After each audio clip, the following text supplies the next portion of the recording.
Yung difference po kasi yung sa COMELEC is based on an alleged violation sa COMELEC laws natin. Pero currently kasi amended na, hindi na criminalize yung non-declaration sa SOSE.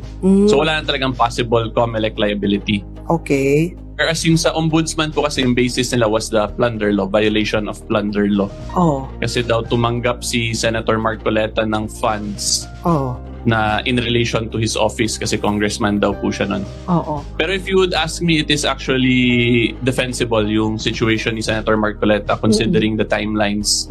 Kasi number one, when he received the funds, yung sinabi naman niya January, tapos February po start ng national campaign So, medyo Hindi pa reasonable election naman to period. conclude, Oo. yes, na binigay in advance for the campaign period. Whereas pag binigay yun a year earlier, yun medyo alanganin yun na i-argue na for campaign. Pero Oo. dito kasi, immediately the month after, ano po agad, national campaign na